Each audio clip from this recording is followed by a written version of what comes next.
मुख्यमंत्री कमल पटेल का जबलपुर आगमन हुआ और उन्होंने जबलपुर में आयोजित press conference circuit house number 1 में पत्रकारों से मुखर होकर कृषि मंत्री कमल पटेल ने मध्य प्रदेश के मुखिया शिवराज सिंह चौहान, भारत देश के यशस्वी प्रधानमंत्री नरेंद्र मोदी की किसानों की कल्याणकारी योजनाओं की जानकारी से अवगत कराया। उन्होंने कहा कि किसानों और गरीबों की आय को लेकर खुशी जाहिर की और उन्होंने कहा हम जल्द से जल्द गरीब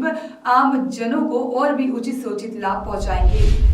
किसानों की दुगनी आय करते हुए किसानों का जीवन सफल बनाएंगे। डीजल पेट्रोल में 12 रुपए की जो छूट दी गई है प्रदेश सरकार और केंद्र की ओर से आगे भी भारतीय आम जनों का एवं किसानों का जीवन सफल बनाने के पूरे प्रयास रहेंगे। और कृषि मंत्री कमल पटेल ने बताया कि हम 2 साल के अंदर लगभग गरीबी जैसी बड़ी समस्या को दूर करेंगे और किसानों को होने वाली समस्याओं को भी बेहतर तरीके से उनकी समस्याओं का समाधान करेंगे। विश्व के कल्याण की बात करने वाला दुनिया में एकमात्र राष्ट्र है और इसलिए अब विवेकानंद जी के सपना साकार होने का समय आ गया है, क्योंकि हमें ऐसा एक प्रधानमंत्री मिले हैं जो स्वाभिमानी है, पुरुषार्थी है, प्रेरणावान, देशभक्त, 24 घंटे और पूरा जीवन राष्ट्र के पुनर्निर्माण के लिए उन्होंने समर्पित किया है। और जो सरकार काम कर रही है,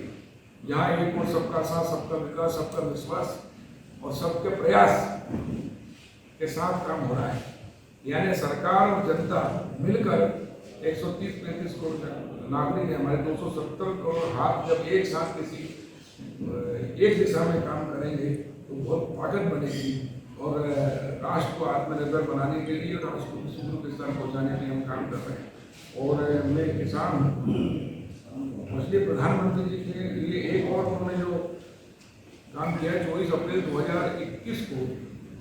उन्होंने घोषणा की, गांव हमारे आबादी में बसते हैं और गांव की आबादी में बसने वाले जितने भी मकान हैं या गरीबों की झोपड़ियाँ हैं, उनका मालिकाना हक नहीं है उनके पास, यानी कोई दस्तावेज नहीं है, जिसके कारण उनको न तो ऋण मिलता है, न कोई लिमिट मिलती है, न कोई सॉल्वेंसी बनती है, न कोर्ट से जमानत हो सकती है। 1 करोड़ का भी मकान गाँव में है तो 5,000 की जमानत ले सकता है, लेकिन शहर में है तो उसको सारी सुविधाएं मिलती है, बैंक कोर्ट में मतलब जमानत तो हो सकती है, उसको ऋण मिलता है, तो ऋण मिलता है तो सब्सिडी मिलती है उद्योग धंधे की 40%, 50%, और जिस वो आगे बढ़ गए और गांव पिछड़ के इसके पलायन होता है, पलायन होकर और 2 हाथ को काम मिले, इसलिए प्रधानमंत्री स्वामित्व योजना प्रारंभ की है। और मेरा हरदा जिला देश का पहला जिला बना जिसने 100% गाँव में रहने वाले 402 गाँव हैं, 46,944 मकान है उसमें, उन सब का दस्तावेज तैयार कर लिया ड्रोन से सर्वे करके। और 6 अक्टूबर मेरे जन्मदिन पर माननीय प्रधानमंत्री जी ने वर्चुअल और मुख्यमंत्री जी ने स्वयं जाकर राजस्व मंत्री और हमारे प्रभारी मंत्री सब लोगों ने अपना 25,000 ग्रामीण लोगों को एक साथ हमने वो दिए हैं मालिकाना के दस्तावेज। इससे गाँव के विकास के द्वार खुले, गाँव की तरक्की और प्रसिद्ध होगी और दशा और दिशा बदलेगी। अब गांव का जो मजदूर है वो भी अपने प्लाट की कीमत उसकी कम से कम 3 लाख 5 लाख से कम किसी गरीब से गरीब आएगी, क्योंकि जैसे ही उसको दस्तावेज मिला उसकी कलेक्टर गाइडलाइन से भेजी होगी 100 रुपये, 200 में 500, किसी का 5 लाख का, किसी का 10 लाख का, 50 लाख का, 1 करोड़ के भी प्लाट का, और जैसे ही वो दस्तावेज हुआ तो उसको कोर्ट से जमानत लेने का अधिकार मिल गया, बैंक से ऋण लेने का अधिकार मिल गया, उद्योग के लिए, व्यापार के लिए, व्यवसाय के लिए लिमिट का अधिकार मिल गया, सॉल्वेंसी का, ताकि कहीं अगर वो बच्चों को पढ़ाना की सॉल्वेंसी जमा करना पड़ती उसके माध्यम से कर सकेंगे। और उसके कारण हमारे क्षेत्र के घंडिया के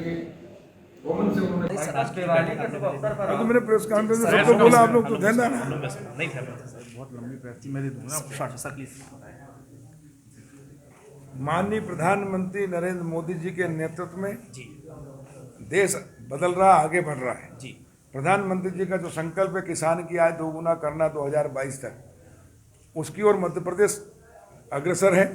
हमने 21 में ही किसान की आय 2 गुना कर दी, 16,000 करोड़ हमने किसानों को हमने नीति परिवर्तन करके ज़्यादा दिलाने में सफलता प्राप्त की है। अब हर जिले में अलग अलग एक जिले की ब्रांड करेंगे, किसान को हम प्रशिक्षित भी करेंगे और किसान की फसल का उचित मूल्य मिले, लाभकारी मूल्य मिले, उसके लिए प्रयास करेंगे। और प्रधानमंत्री नरेंद्र मोदी जी ने प्रधानमंत्री स्वामित्व योजना दी, जो गांव हमारे आबादी में बसते हैं उन गाँव का मालिकाना हक दे रहे हैं, उससे किसान की प्रॉपर्टी की वैल्यू हो जाएगी। आबादी वाले गांव मकान प्लाट के, उससे वो बैंक से ऋण लेकर उद्योग लगा सकेंगे, सब्सिडी का लाभ ले सकेंगे और कृषि का उत्पादन तो करेंगे अनाज का, लेकिन वो निर्यात भी कर सकेंगे प्रोसेसिंग करके। तो जो बिचौलिए कमाते थे वो किसान कमाएगा। इस प्रकार किसान आत्मनिर्भर होगा, गाँव से बेरोजगारी दूर होगी, गरीबी दूर होगी, पलायन रुकेगा और गांव भी आत्मनिर्भर होगा तो देश आत्मनिर्भर होगा। इसलिए मैं प्रधानमंत्री नरेंद्र मोदी जी का धन्यवाद करता हूँ। जितने भी हमारे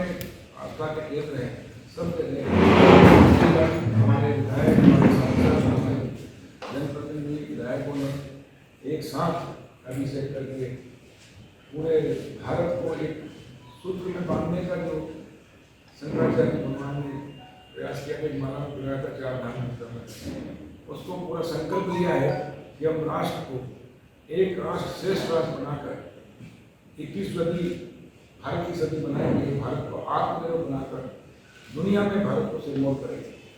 और हमें पूर्ण विश्वास है कि प्रधानमंत्री नरेंद्र मोदी जी के नेतृत्व में भारत आत्मनिर्भर तो बनेगा ही, लेकिन विवेकानंद जी के सपने को भी साकार करेंगे और दुनिया में भारत माता को भी स्वीकृत स्थान दिया जाए। भारत की संस्कृति हम ये कहते हैं, हमको बचपन में सिखाया जाता है, धर्म की जय हो। वॉइस ऑफ राइट्स के लिए जबलपुर से आशीष वात्रे की रिपोर्ट।